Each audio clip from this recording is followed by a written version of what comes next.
noite, meus amigos. Estamos aqui de volta.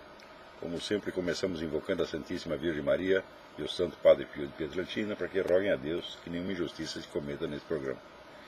Queria, antes de tudo, aqui assinalar com grande pesar o falecimento de Dom Luiz Gonzaga Bergonzini, uma das figuras mais nobres que a Igreja Católica ainda tinha no Brasil. Eu peço a todos os meus amigos, sejam cristãos, católicos ou protestantes, que orem para que Deus receba na sua glória esse seu grande e valente servidor. Uma outra coisa que eu queria assinalar para vocês é que procurasse no YouTube um documentário chamado Obama and Israel. É uma das coisas mais impressionantes que eu vi na minha vida.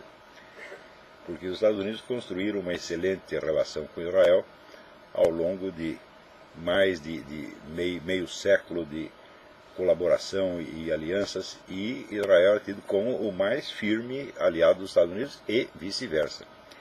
E o Obama ele tem gratuitamente conseguido destruir isso, vamos dizer, pelos pretextos mais fúteis e das maneiras mais escandalosas que vocês podem imaginar. Uma delas foi assim: a última vez que veio aqui o Benjamin Netanyahu, ele veio sem assessores, porque era uma conversa reservada entre ele e o Obama, e os camaradas simplesmente o deixaram procurando o Obama pela Casa Branca durante 1h30. Quer dizer, o homem lá que nem um palhaço, andando para cima e para baixo. Quer dizer, isso é uma ofensa monstruosa, né? E depois disso, o Obama começou a fazer exigências absolutamente inaceitáveis. Eu sei que o Netanyahu saiu daqui com a mão à frente e outra atrás, totalmente humilhado, e criando uma situação internacional absolutamente desnecessária. Mas assistam lá que vocês vão ver que é um negócio absolutamente sistemático da parte do Obama. Quer dizer, o Obama está mesmo do lado dos inimigos de Israel. Ele aceita e quer a destruição completa de Israel, que está no programa do Irã e da Fraternidade Islâmica, etc, etc. Até outro dia tem um importante líder egípcio dizendo: não, nós não queremos apenas a derrota de Israel, nós queremos a destruição completa. Nós queremos instalar em Jerusalém a capital do Egito. Quer dizer, uma declaração mais explícita de agressão imperialista não poderia haver. E o Obama está lá dando corda para os caras. Agora o negócio complicou pelo seguinte: o Obama está dando força para esse pessoal da Fraternidade Islâmica, que é barbaramente anti-americano, né? Ele está promovendo a ascensão desses caras ao poder em todo o Oriente Médio.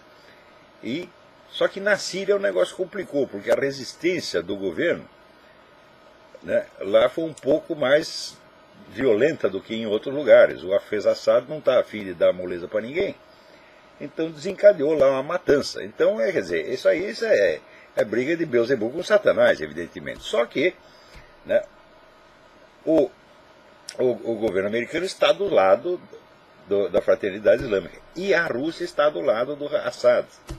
E acabam de mandar para a Síria, a Rússia acaba de mandar para a Síria um monte desses helicópteros de batalha, que vai permitir o cara fazer um morticínio extraordinário. Então, evidentemente, a guerra vai escalar. E o Putin já avisou, falou: olha, se você não conseguir controlar essa merda em 6 dias, vai haver guerra. Quer dizer o quê? A Rússia vai ocupar a Síria. Né? Enquanto isso, né, está o governo americano tentando alisar os dois lados. Quer dizer, alisa a Fraternidade Islâmica e está alisando a Rússia também, porque o governo americano também acaba de comprar um monte de helicópteros da mesma fábrica russa que está mandando helicópteros para a Síria.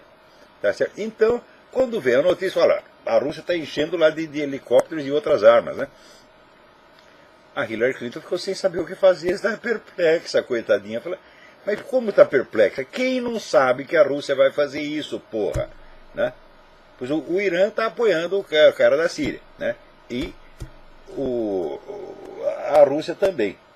Por falar nisso, esses dias houve aqui uma conferência do general Ion Mihai Pachepa, que era o chefe da KGB na Romênia, da espionagem romena. Então, a KGB, ela, para atuar no terceiro mundo, ela não atuava diretamente, ela usava os serviços secretos dos países satélites, como, por exemplo, no Brasil, era o serviço secreto da Tchecoslováquia. Você não tinha agentes russos, era só agente da Tchecoslováquia que ia para o Brasil. entre os quais o Ladislau Bittman, que escreveu aquele livro importantíssimo, The KGB and Soviet Disinformation, onde conta a história de que em 1964 a KGB tinha na sua folha de pagamentos uma centena ou mais de jornalistas brasileiros. Até hoje os caras estão completamente anônimos, porque ninguém, né, a Comissão da Verdade e outros, né, investigadores não querem saber isso aí. Então, do mesmo modo, no Oriente Médio, o país que era delegado para atuar lá era a Romênia. Então, e na época o serviço secreto romeno era comandado por esse general Ion Mihai Pacepa. E o Pacepa, ele conta, por exemplo, que a figura do Yasser Arafat foi inteiramente uma criação dele. Ele falou, nós criamos o Arafat, nós o educamos, nós o preparamos, nós o doutrinamos, e ele era agente nosso o tempo todo, né?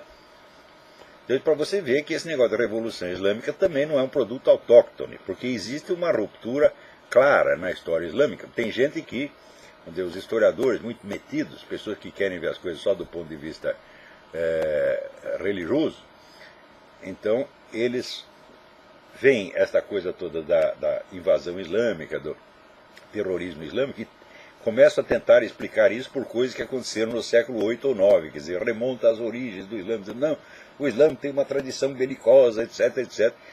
Eu digo, escuta, sempre que alguém explica uma coisa de hoje por um negócio que aconteceu 15 séculos atrás, o senhor está sempre bêbado, sempre. Quer dizer, é analogia. Se os caras eram violentos do século 7 ou 8, e hoje também são, não quer dizer que haja uma linha de continuidade entre uma coisa e outra. Por quê?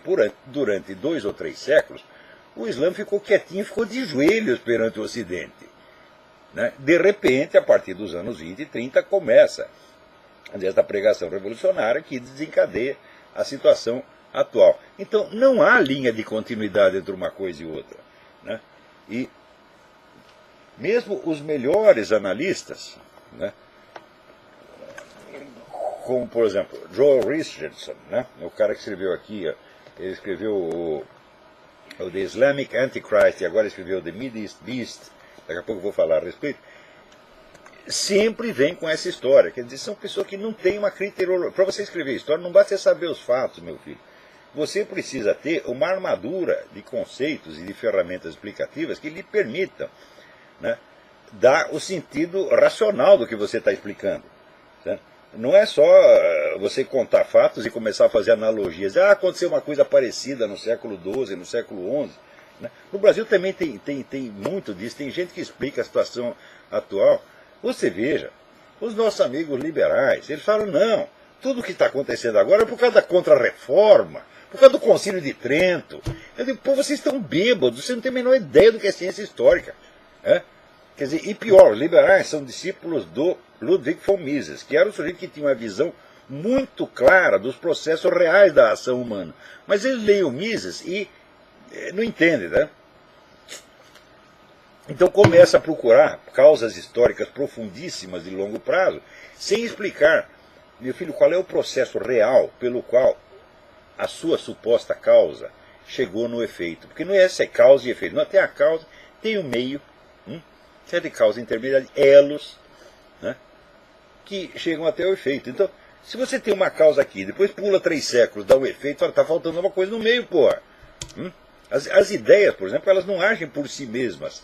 As ideias, elas agem quando elas entram na cabeça do ser humano e o ser humano decide agir em nome delas. E note bem, o simples fato do sujeito estar convencido de uma ideia não faz que ele comece a agir em nome dela. Ainda precisa outros fatores. Então, a história tem que ser a reconstituição do processo real, com todos os seus detalhes concretos. Não é fazer analogia entre coisas que estão separadas por vários séculos. Então, o Ion Mihai Pacepa, ele foi testemunha pessoal de que a emergência desse Estado revolucionário no Islã não foi uma coisa autóctone e não deriva das supostas tradições belicosas do Islã de 10 séculos atrás. Foi coisa da União Soviética. Foi a ação concreta de agentes soviéticos colocados lá para montar a situação, porra. É claro que o agente ele tem que aproveitar os elementos que já estão presentes na cultura local. Mas não são esses elementos que provocam a situação, né? Eles são apenas instrumentos, são ocasiões de que o cara se serve, né? Então, por exemplo, todo mundo sabe que no Brasil existe um anti-americanismo latente, né? Mas nunca deu uma guerra, né? Então, para que esse Estado anti-americano em Inglaterra se transforme numa guerra, precisa de uma ação humana, quer dizer, um agente concreto que vai lá e monte uma estratégia, uma tática para transformar uma mera hostilidade teórica ou psicológica numa ação efetiva.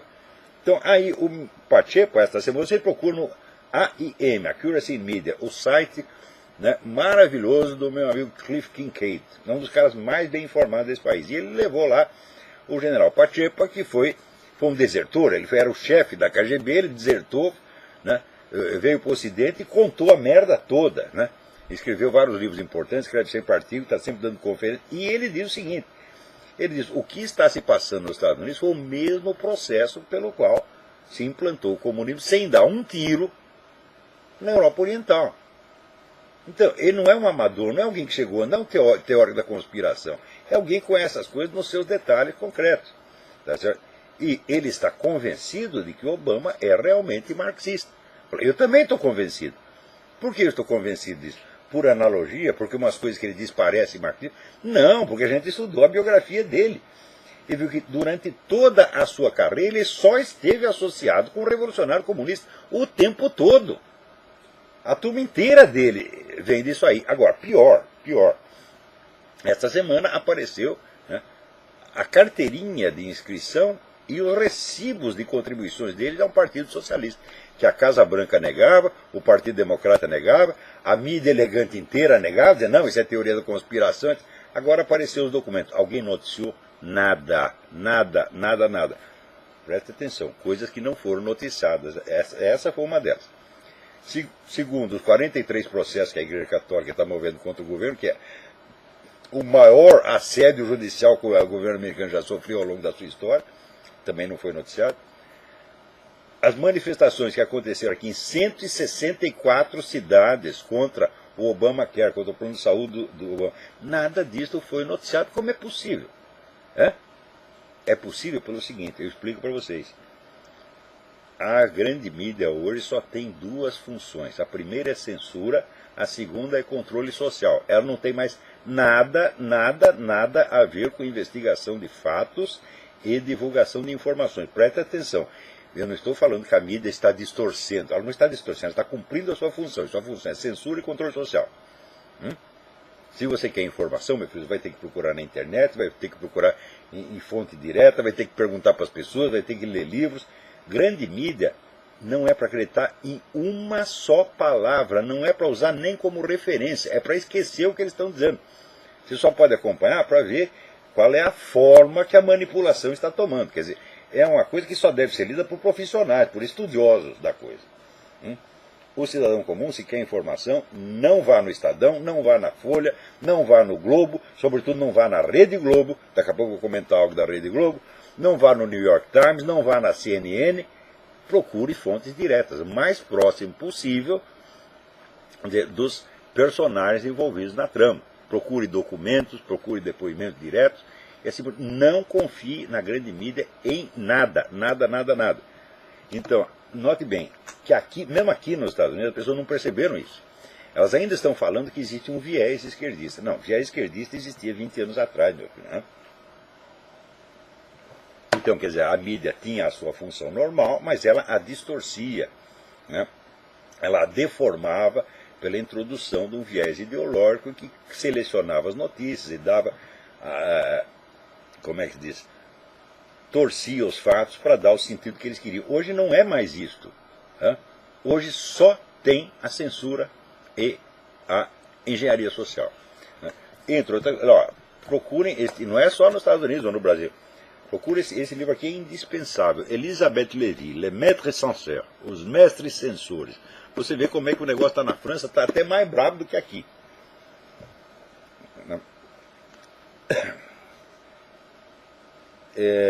Então, peraí, tem alguém na linha. Alô, quem é? Meu nome é Débora. Débora, tudo bem? Eu mandei 2 e-mails. Tudo bom. Eu mandei 2 e-mails pro senhor, porque eu estou para publicar, eu vou pagar, né, do meu computador para publicar um livro de contos. E eu comecei a estudar a questão dos direitos autorais. Desde a gente já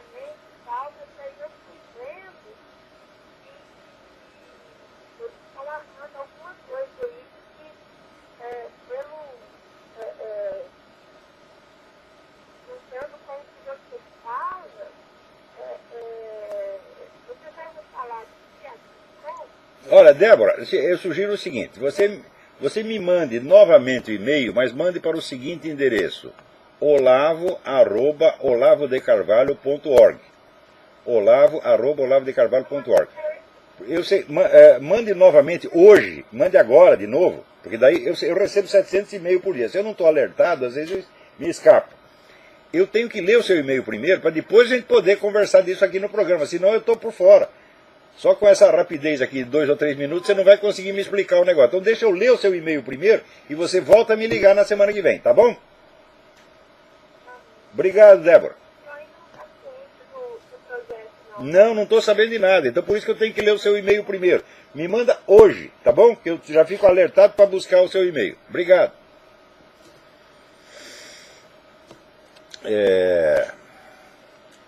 Então, aqui vocês assistiram aquele filme Gattaca? Né? É um filme que trata de uma sociedade futura onde todo mundo está classificado geneticamente. Ele tem uma estrutura de classe toda determinada geneticamente. Pois olha, o que é que o governo americano agora está tentando implantar esse negócio? Eles descobriram que eles vão testar os bebês, né, já no ventre das suas mães, para 3.500 deficiências possíveis. Então você já vai nascer classificado, meu filho. Agora você imagina você com esta ficha genética, né?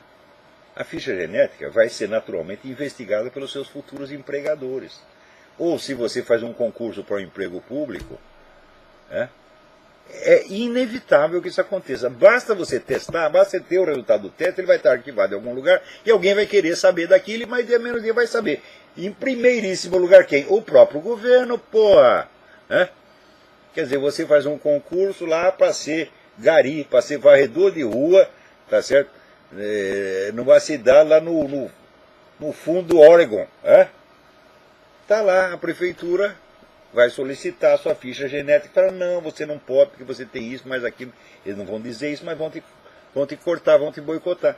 Então, assista esse filme, Gattaca com 2 T's, é um filme muito impressionante. Então, o sistema Gattaca já está sendo implantado aqui pelo governo Obama, meu Deus do céu. Né?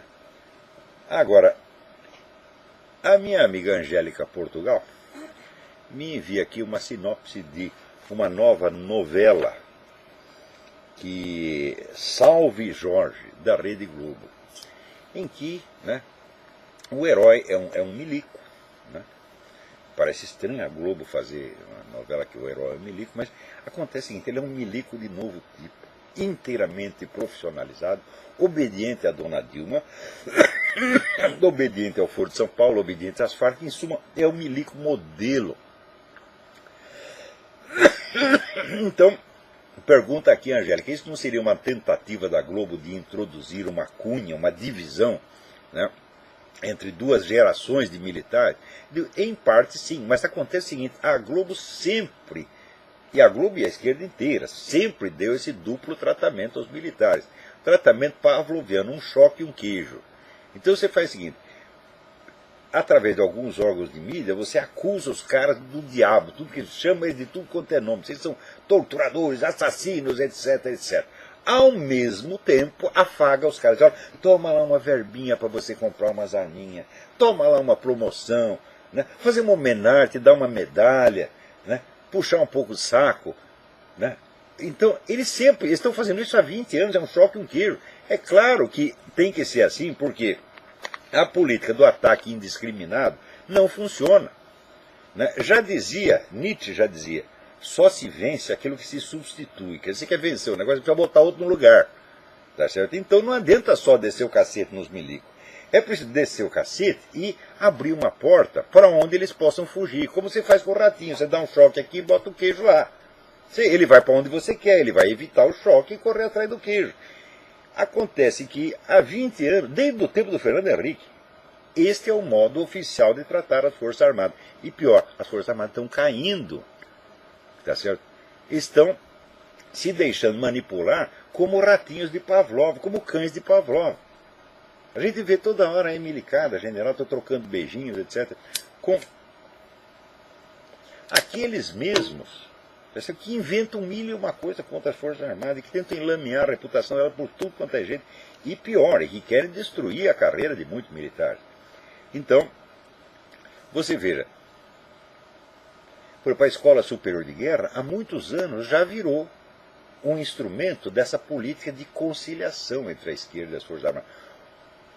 O seu Quartim de Moraes, a vida do Quartim de Moraes, qual é a grande obra filosófica, entre aspas, do Quartim de Moraes? A esquerda militar no Brasil.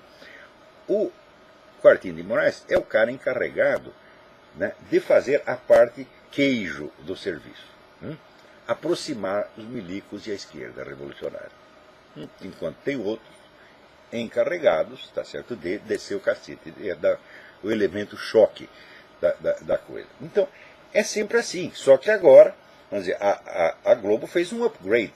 Ela vai fazer uma novela inteira dedicada só a isto. Então, a tática ainda é a mesma, Maria Angélica. Eles sempre fizeram isso. Né? Agora, que eles façam isso, falam, bom, esquerdista existe para isso mesmo.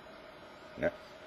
Essa semana mesmo, eu publiquei aquele, mandei, não sei se saiu já no Diário do Comércio o artigo, que ele falou, o Antônio Gramsci foi o cara que explicou para, né, a liderança esquerdista que a mentira, o engodo, o fingimento não são só instrumentos de luta, eles são a própria natureza do processo. O gramscismo inteiro é isso, é uma sistematização do engodo. E o engodo é o quê? É o processo revolucionário. Então esse pessoal tem a mentira no sangue. Né? A mentira assim, até na medula dos ossos. E a mentira é o fingimento e, portanto, a língua dupla. É o bilíngues maledictus de que fala a Bíblia. Então, sempre que você vê eles acusando alguém de alguma coisa, pode ter certeza que por trás tem outro que está lá oferecendo um presentinho, oferecendo uma propina, alisando o cara, de maneira a que entre, como dizer, a paulada e a cenoura, como dizia Bismarck, né? Quer dizer, você põe a cenoura na frente do burro, para ele ir na direção da cenoura, e um porrete atrás para bater na bunda dele. Então, ele vai evitar o porrete e ir atrás da cenoura, ele vai fazer exatamente o que você quer. Tá certo? Você já tem cachorro, já treinou um cachorro, você não pode treinar um cachorro só com castigo, você tem que dar um prêmio também. E é assim que se disciplina um cara, assim que se reduz uma pessoa ou um grupo humano à obediência mais canina. Né? E muitos militares, cansados de levar porrada, quando vem um afago, eles devem se sentir aliviados. Né? Porque milico não é de briga, sabe? Né? O que milico menos gosta é encrenca. Né? Então eles querem aposentadoria. Meu filho. Milico hoje é funcionário público. A mentalidade não é mais de guerreiro, se é que algum dia foi. É de funcionário público. Então, assim, você pergunta para um garotinho de 5 anos no Brasil, meu filho, o que você quer ser quando crescer? Ele responde, aposentado. Então, é o sonho dourado de todo brasileiro. Muitos milicos, não digo todos, porque ainda tem gente de valor lá dentro. Né? Já caíram nessa. O sonho deles é a aposentadoria. E enquanto estiver na carreira, não quer encrenca, não quer problema. Então, é isso. As pessoas vão aceitando tudo o que vem das altas esferas. É uma coisa, uma subserviência como nunca se viu no mundo. Porque no Brasil não tem protesto, ninguém reclama. Tem protesto é meia dúzia. Né? Veja, quando começou o Mídia Sem Massa, eu comecei o Mídia Sem Massa sozinho, era eu, minha mulher e minha filha Inês. Hoje a Inês está morando de outro lugar, casou e mudou, é a Leila que me ajuda. Mas começou a Inês. Então, não tinha ninguém, não tinha nada. A única voz contra esse negócio era a nossa. Nós éramos um zero à esquerda. Hoje o negócio cresceu, já tem mais gente. Porém, é muito lento. Quando nós começamos a Mídia Sem Massa, em 2002, quer dizer, vai fazer 10 anos, pô. Né? Quer dizer, em 10 anos cresceu quanto? Cresceu um pouquinho, né? Então, não é assim, em parte alguma é assim. Você vê na Polônia, com o regime comunista, aquele regime que fuzilava as pessoas na rua, atirava nas massas. Teve um gigantesco movimento de resistência, que foi a Solidariedade. Na Hungria, né, o povo desarmado saindo na rua para enfrentar tanque. No Brasil não, meu filho. Né? Isso é um país de boiola, porra. Né? E onde as pessoas de coragem, e a Maria Angélica conhece gente de coragem, porque ela é madrinha da corporação da PM carioca, e tinha muitos amigos que pertenciam ali ao BOP, que era a única parte confiável da política carioca. E aquilo era um bando de heróis.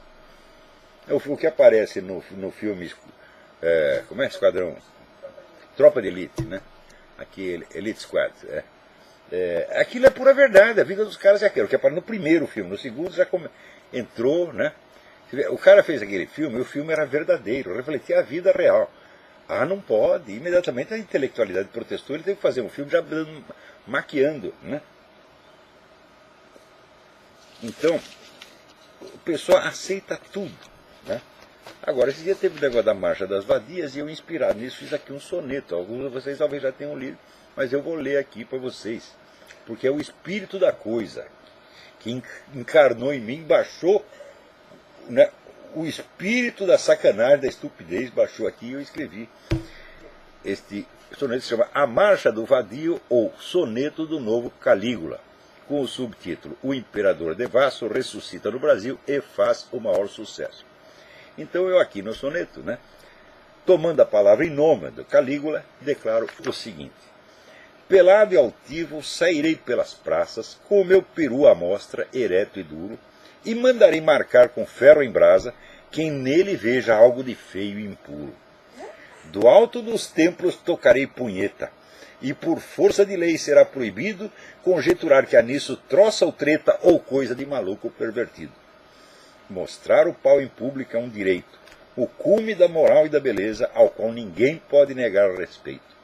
Sou o novo paradigma, pois tarado é quem sente conforme a natureza, em vez de ceder tudo à moda e ao Estado.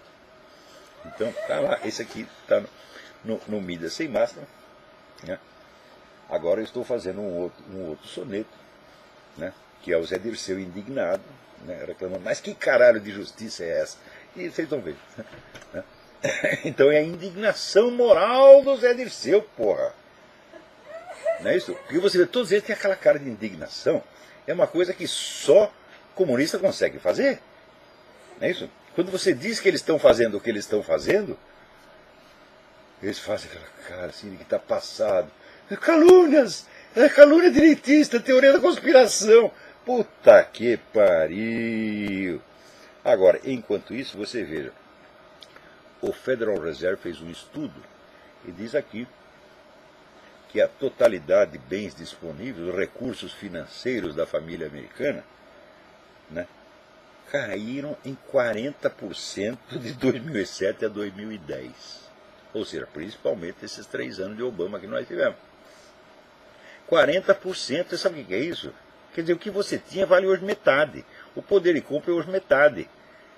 E é mesmo, porque a gente viu tudo aqui, o preço, né, a começar a gasolina. Quando nós chegamos aqui, a gasolina era $1 o galão, agora está em 4, em alguns lugares 5.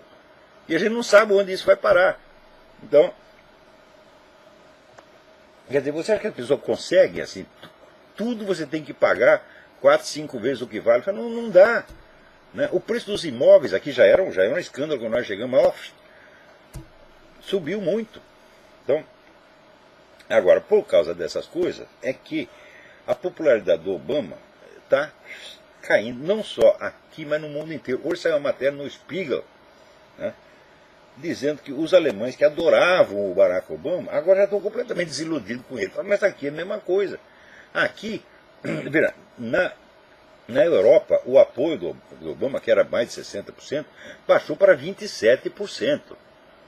Quer dizer que se a eleição fosse na Europa, ele não se elegia nem vereador. Tá certo?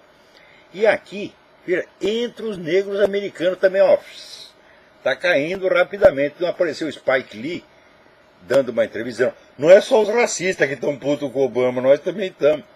Primeiro, racista o caralho. Né? Quer dizer, que se todo mundo que não é preto é racista, fala, e vocês não são nem um pouco racistas. Né? Quando a junta 300 preto para bater em um, a moda aqui, sabe o que é? Foi feito um estudo, 85% desses casos de agressão em massa, pessoal que ajunta um montão para bater em um ou dois, é preto contra asiático, chinês, tailandês. Né? Por quê? Porque eles acham que o tailandês é classe superior, o chinês é classe superior, tem dinheiro. Então vamos lá tomar tudo que o desgraçado tem. Então 85% dos casos, junta 30, 40, 50 preto, invade a casa, bate no cara, bate na família inteira, toma tudo que tem, deixa o cara na tanga e vai embora. Leva 5 minutos.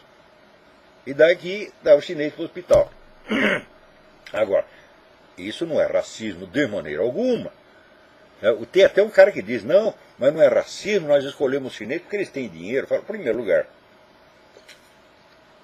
é absurdo você achar que o chinês é a classe dominante aqui. O chinês está para o preto que nem os kulaks na União Soviética que estavam para os outros camponeses. O camponês comum tem uma vaca, o kulak tem duas, portanto ele é a classe dominante.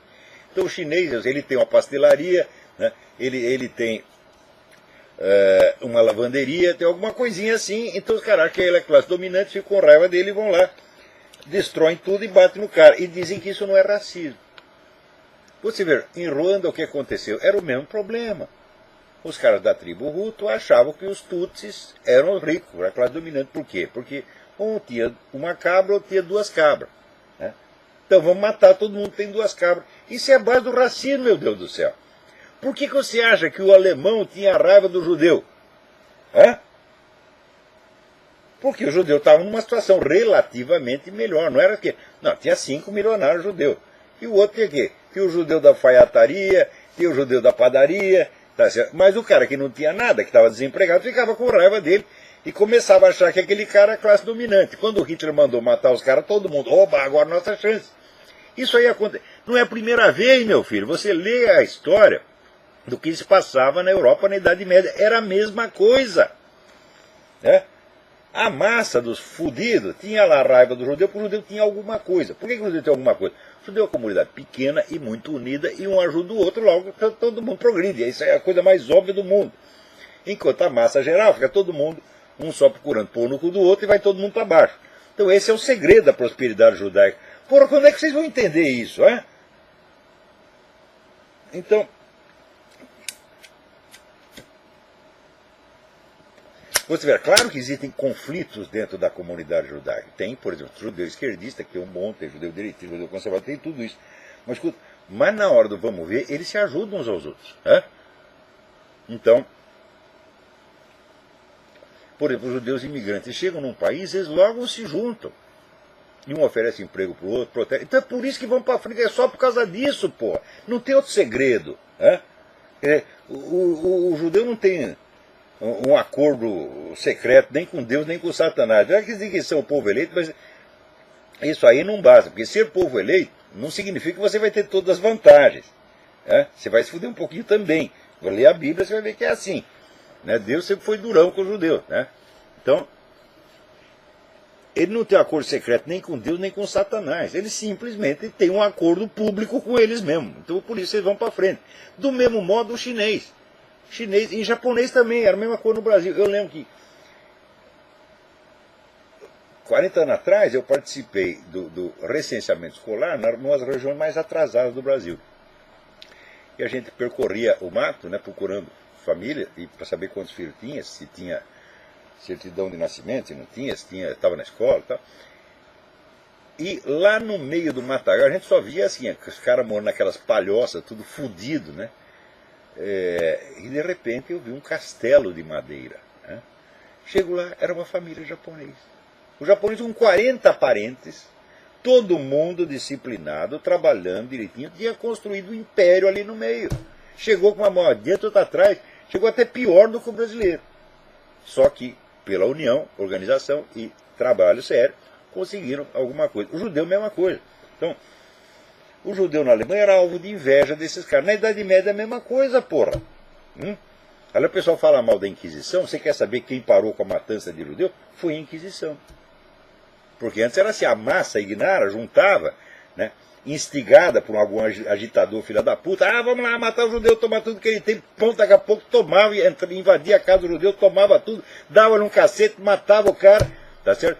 E no dia seguinte ninguém sabia quem foi. Né? Então, a Inquisição é que fez parar com isso. Então vocês estudam a história. Né? Saiu, em 1993, o Papa João Paulo II nomeou uma enorme comissão de historiadores cristãos e não cristãos. Ali tinha cristão, tinha judeu, tinha ateu, tinha muçulmano, tinha tudo. Mas eram os melhores historiadores do ramo. Vamos tirar limpo essa porra da Inquisição. E você quer saber? O livro é um relatório de 800 páginas. A Inquisição sai bonito dali. Né? Então, só para você ter uma ideia, né? A Inquisição em 20 países, né, condenou lá umas 27 bruxas, enquanto só na Suíça, que é um paísinho deste tamanho, a reforma protestante mandou assar 500. Né? Então, o negócio a história não é bem como vocês... Olha, tem gente cuja cultura histórica vem todo do cinema. O sujeito assiste o filme, assiste lá O Nome da Rosa, né? E acha que sabe alguma coisa. Mas é assim. Quer dizer, essa história de que é obra de ficção, é obra de imaginação. É obra de imaginação que impregna na cabeça das pessoas e cria a imagem que elas têm da história, porra. Ou seja, as obras de arte podem ser criminosas, sim. E eu acho que quando existe uma falsificação grave da história, e essa falsificação vem em prejuízo de uma pessoa, de um grupo, as pessoas devem processar o autor da coisa. Então, deve ter a liberdade de criar e fazer, mas tem que responder pelas consequências das suas ações. Porra, que merda é esta? Hein? Então, com todas estas coisas que o Obama tem feito aqui, a popularidade dele está caindo, que é uma coisa medonha. Muito provavelmente o Mitt Romney vai sair vencedor e, sinceramente, eu não acredito. Tem muito conservador aqui que odeia o Mitt Romney porque diz que ele fez certos acordos com o pessoal do movimento gaysista, né, no seu estado, ou com o movimento abortista. Eu digo, todo político faz essas coisas, né? Todo político faz, não tem um que saia limpo.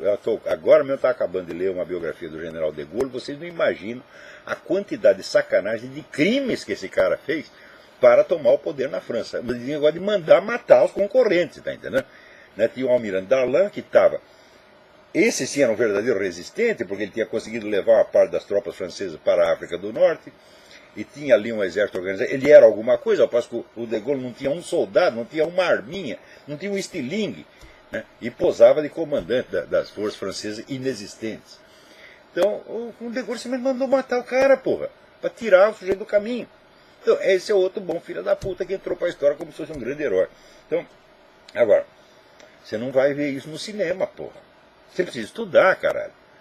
Né? Então, todo mundo que aprende história no cinema tem ideia completamente errada. Ele só vive por estereótipo, por chavões. Né? Então, por exemplo, outra coisa que não é noticiada aqui, essa matança de cristão que não para no mundo. Você vê, tem duas maneiras de você perseguir o cristão. Tem a maneira oriental e a maneira ocidental. A maneira oriental é a mais simples, prática e rápida. Mata os caras. Né?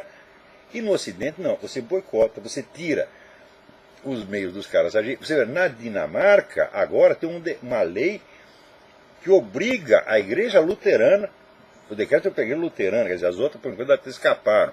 Mas a igreja luterana, que é a maior da Dinamarca, obriga a igreja luterana a oficiar casamento gay. Querendo ou não querendo. Se vocês recusam a fazer... o pastor diz, não posso fazer o casamento gay, porque a Bíblia não faz, só vai para cana. Isso na Dinamarca, que é a democracia. Então tem o modo ditatorial e o modo democrático de pôr no cu dos cristãos. Né? Então,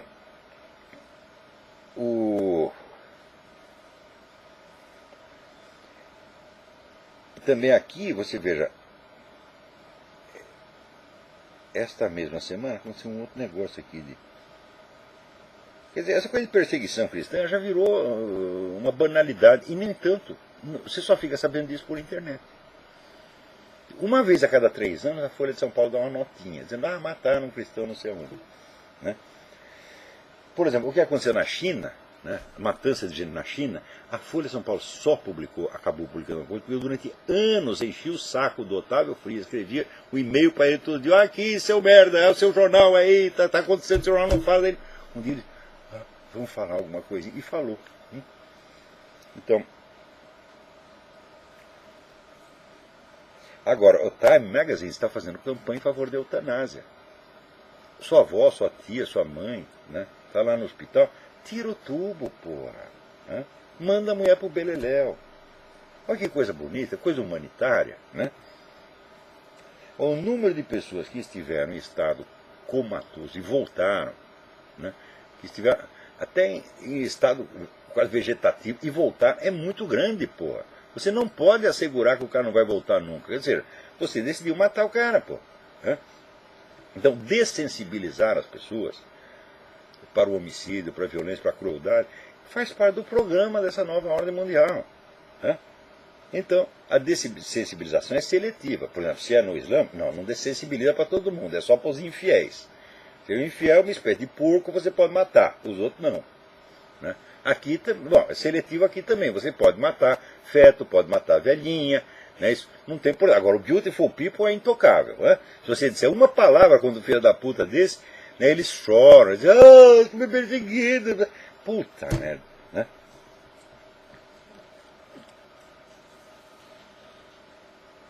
Olha que o exemplo que eu vou dar. Putz, que pariu. Tem um ativista gay aqui que foi condenado por mexer com menor de idade. Então, um cara de uma agência de notícias escreveu a respeito, denunciou o cara, etc, etc. Isso num outro estado. Daí o cara, o gaysista, né, ele entrou com um pedido para um juiz dar um restraining order. Restraining order é o seguinte, você fica proibido de se aproximar daquela pessoa. Você não pode ter a distância de 10 quarteirões, você não pode ir lá, você não pode telefonar, você não pode olhar para a pessoa. Né? Só que é o seguinte, o repórter que escreveu o negócio, ele nunca tinha visto o cara mais gordo, ele mora em outro estado. Fala, como restraining order? Quer dizer, eu não posso ir lá, mas eu não quero ir lá, eu nunca fui lá. Quer dizer, o que é isso? Isso é autovitimização, isso é golpe de teatro, isso é o fingimento. E o pessoal usa isso o tempo todo. É um negócio impressionante. Né? Agora, peraí, tem uma carta aqui que eu queria até ler. Né? Prezado Samuel Amaral, gostaria de lhe agradecer imensamente pelo excelente curso de filosofia online, assim como seus trabalhos no Mídia Sem Mar do Trollspeak, pois sua missão parece dizer mesmo a de formar uma elite intelectual brasileira. Este angolano tem se beneficiado muito da sua cultura e sabedoria. Daí ele pede para eu contactar o autor que cita como que fala do morticínio que Cuba fez em Angola. Eu vou procurar, Samuel, eu vou procurar e vou te dar a fonte certinha, tá certo? Né? Então,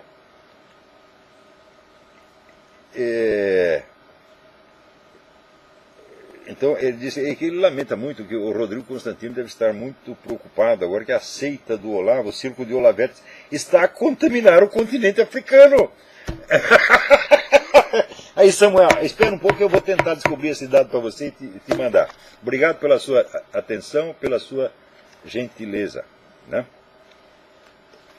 Agora, esta semana, aquele prefeito de Nova York, que é um tarado completo, né, é que ele quer limitar a venda de coca 2 litros. Só pode, né, você tem que comprar 2 litros, você tem que comprar 4, 5 cocas. Né? E agora ele quer limitar a venda de pipocas. Pensa que a pipoca é um negócio mortal. Comeu, morreu. Na primeira pipoca você catapimba. Né? Até tinha aqui a Isabela, quando ela estava grávida, ela tinha um negócio de espépito, ela não conseguia comer, ficava uma semana inteira sem comer. De um dia eu fiquei emocionado porque ela comeu a pipoca inteira. Né? Mas nesse tempo a pipoca não estava contaminada. Só a pipoca de Nova York, que é mortal. No resto do país não tem problema. Então, esse negócio de controlar o que as pessoas comem, você vê até onde vai isso, porra. Esse negócio é gravíssimo. Né? Agora, note bem.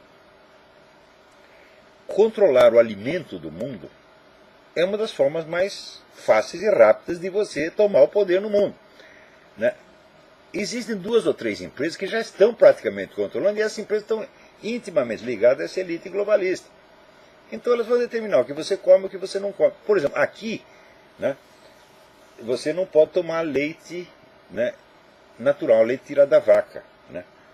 O leite tem que vir da usina onde ele é preparado, é pasteurizado, não sei o quê, Se você tomar o leite direto na vaca, você corre risco. Tem estado onde isso é proibido, tem gente que vai para cadeia. Não, porque nem vendeu, ele deu. Ele pegou um balde de leite e deu pro vizinho e foi parar na cana, porra. Agora, quais são os riscos do leite da vaca? Se leite de vaca fosse mortal, a humanidade já não existiria. Tem gente até que tem médico louco que diz que o leite faz mal. Uma vez eu tinha uma namoradinha, eu rompi com ela porque ela falou que o leite faz mal. Né? Eu adorava ela, ela falou leite faz mal, eu falei, não quero mais, tchau. De louco chega eu. Então,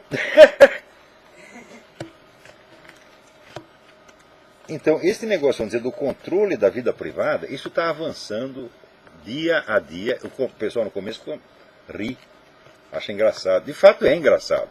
Mas você veja, essa mistura do engraçado e do ameaçador, tá certo? Do cômico e do temível, é característico da manipulação revolucionária. Você já viu no discurso de Adolf Hitler? Né? Você vê o cara, você tem vontade de rir. Só que é o seguinte, o que ele está falando é o seguinte, isso que eu estou dizendo é no seu cu. Hã? Nós vamos matar você. Está falando com aquele jeito grotesco que você tem vontade de... Você não sabe se ri ou se sai correndo. Então, esta é uma, vamos dizer, estimulação contraditória. Então, o estilo retórico, oratório do Hitler era uma estimulação contraditória sistematizada, feita para desorientar as pessoas. Então, quando você não sabe o que fazer, isso aí está mais do que provável que a estimulação contraditória, ela rompe os canais sinápticos do seu cérebro, tá certo? Você não fica totalmente desorientado e a reação instintiva é você ceder e obedecer. Já que eu não sei o que fazer, alguém vai decidir por mim. Essa técnica existe há mais de 80 anos, meu Deus do céu. E as pessoas ainda caem. Né? Então,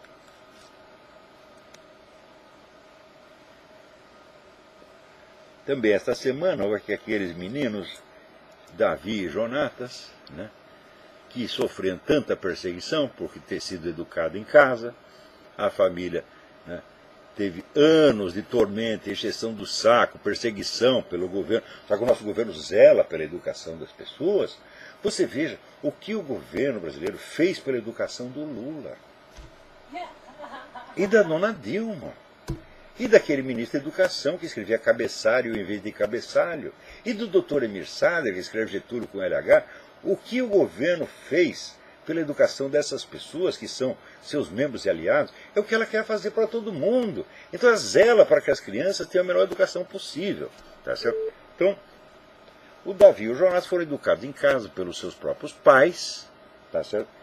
E agora fizeram um teste e botaram no chinelo, né, caras que têm diploma de engenharia, de medicina, etc. Puseram no cu de todo mundo, bonito. Por quê? Eles aprenderam alguma coisa. Porque os seus pais queriam realmente educá-los. Agora, nas escolas, o que os professores querem? Esses professores vivem fazendo greve, querem aumento, etc, etc. Eles querem ganhar mais dinheiro para ensinar o seu filho a dar o cu, a chupar a piroca deles, tá certo? A fazer discurso idiota contra o capitalismo. É isso que eles querem, porra. Então, olha, se tem algum professor ouvindo, se tem uma classe no Brasil que não merece aumento, não merece ganhar nada, é professor. Porque o que vocês estão fazendo com as crianças é criminoso. E não vem me dizer que fazem isso porque ganham pouco. Não, não, não, não. Porque professores antigos... A minha mãe, né, a minha mãe só fez o curso primário. Minha mãe escreve em português perfeito, com uma caligrafia maravilhosa, né, faz conta de cabeça, etc, etc. E é uma pessoa inteligentíssima. E ela disse, olha, tudo que eu sei eu devo à minha professora primária, dona Simira. Isso aí em 1900 e antigamente. É? Então, ela viu que aquela professora era realmente devotada e que fez algo pela educação dela. Né? Então, a minha mãe, com o curso primário, ela tinha mais preparo do que o pessoal que está hoje no fim do curso secundário, pô. Muita gente da universidade. Por não tem cara universitário que me escreve aqui, gostaria que o senhor falasse com si. Oh, minha gente, porra, tomar no seu cu, né, porra? É? Então... no Brasil tem, agora, a Folha de São Paulo registrou que já tem 1000 famílias fazendo homeschooling. A Folha de São Paulo está alarmadíssima, né? Então, tem lá uma juíza dando palpite, uma juíza certamente analfabeta, né? Que quer que os outros sejam analfabetos do mesmo estilo dela. Quer dizer, é uma coisa tão... A educação no Brasil é crime. Uma vez eu escrevi, foi até citado na Folha, né, a frase da semana. Diz que no Brasil a única diferença entre a educação e o crime organizado é que o crime é organizado. É só essa a diferença. Então, era piada. Naquele tempo, 20 anos atrás, era piada. Hoje não é literal, porra. Então, atenção. Tire seus filhos da escola. Eduque em casa. Resista. Lute. E um dia nós vamos derrubar esta farsa imensa que é a educação brasileira. O Ministério da Educação tem que ser fechado, o edifício tem que ser derrubado e fazer um estacionamento no lugar. Um estacionamento de cabras, né? Então, ó, Procura o site educaçãodecrianças.com.br. Educação de crianças, deve ser educaçãodecrianças.com.br. Tá certo? E também o site do Júlio Severo sempre noticia sobre isso. Agora, aqui nos Estados Unidos, bicho, a coisa chegou num ponto, não tem negócio de educação. Eu falei para vocês que a China está vendendo peças quebradas para equipamentos de defesa. Aviões, tanques, foguetes, etc, etc. Só que é o seguinte, não é bem peças quebradas, são peças que podem ser controladas à distância, desde a China. E pior, o governo foi alertado disso mais de um ano atrás e não fez porra nenhuma. Então eu quero te perguntar, quantos dias vocês estão levando da China? Você não pode esquecer que o secretário da Defesa, seu Leon Panetta, era advogado do governo chinês. Então é impossível que não tenha levado algum. Agora, quando você fala assim, não podemos desconfiar do Leon Panetta. Quer dizer, essa coisa de você se recobrir de uma aparência de respeitabilidade, na hora mesmo que você está metendo a mão no bolso das pessoas, tá entendendo? É uma coisa incrível. A desfaçatez, o descaramento desse governo americano hoje é uma coisa assim, inacreditável. No tempo do Clinton já era meio assim, né? Mas o Clinton pelo menos era mais disfarçado. Esses caras não. Por exemplo, essa semana não teve aquele negócio tal do John Bryson, né, que é o secretário do Comércio, que é um louco, que ele estava dirigindo o automóvel, bateu no outro carro, não contente, recuou e bateu de novo. Daí, evidentemente, foi preso. Né? O Obama até agora nem telefonou para o cara. O governo americano disse, não estou sabendo de nada, não é comigo. Quer dizer, um ministro seu faz uma merda dessa, o país inteiro está sabendo e o governo ainda não tomou ciência. Na mesma semana, o Eric Holder, que é o ministro da Justiça, agora ele ficou com medo, porque os caras estão fazendo lá no Congresso uma acusação de desacato à corte. Daí o cara vai perder o cargo, evidentemente. Daí ele ficou com medo, falou, não, isso vai dar uma crise constitucional, eu faço qualquer negócio agora. Por quê? Porque ele estava escondendo informações sobre aquela operação Fast and Furious, que o governo americano entregou armas para traficantes mexicanos. E depois essas armas foram usadas para matar mexicano e para matar pelo menos um agente da segurança americana. Então o Congresso quer saber que merda é essa. Então ficaram 2 anos pedindo documento para o cara e ele pulando fora. Essa é outra especialidade do governo Obama, esconder documento. Agora, esta semana, para não dizer que está tudo perdido, tem um processo rolando na Flórida que é muito interessante, que é um processo para vetar a candidatura Obama nas próximas eleições no estado da Flórida. Este processo escapa da questão do standing, da legitimidade, porque a lei, primeiro, esse processo não tem nada a ver com a inelegibilidade anterior, mas é para a próxima eleição, e a lei da Flórida assegura a qualquer eleitor o direito de solicitar o veto a uma candidatura, se o candidato não atender aos requisitos. Pior, o juiz que está julgando o processo é o cara que já solicitou ao governo americano, diz, olha, vocês estão dando ao negócio da cidadão nativo uma interpretação diferente. Então, por favor, citem a fonte, né, em que vocês baseiam a sua interpretação. Não há fonte alguma, quer dizer, as fontes todas confirmam a interpretação. Cidadão nativo é aquele que nasce nos Estados Unidos de pai e mãe americanos, que é uma condição que o Obama não atende, porque o pai dele, pelo menos o pai oficial, se é que era o pai mesmo, era o súdito britânico, porque o Quênia pertencia à Inglaterra na ocasião do nascimento do Obama. Né? Então parece que esse juiz é sério. Mas ainda nesse processo eles conseguiram anexar todas as descobertas da comissão do xerife Arpaio.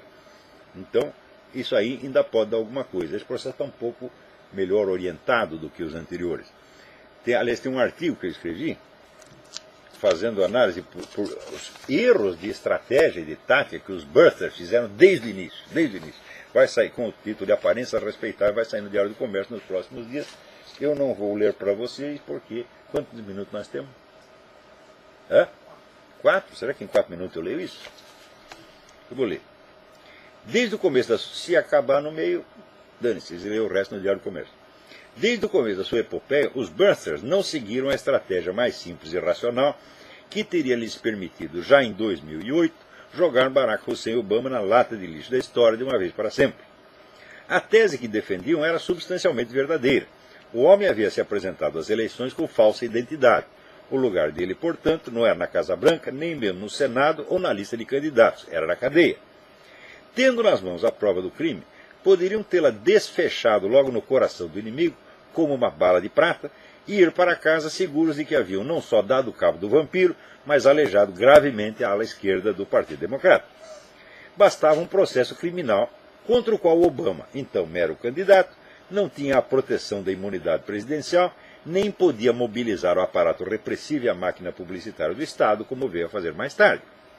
Em vez disso, preferiram dar ao caso as dimensões de uma crise constitucional, complicando tremendamente a guerra e envolvendo-se em intermináveis discussões sobre a elegibilidade e a nacionalidade do candidato, que debilitaram sua causa ao ponto de dar-lhe a aparência de uma teoria da conspiração, expô-la a toda sorte de gozações maliciosas e condená-la a uma sucessão de derrotas judiciais.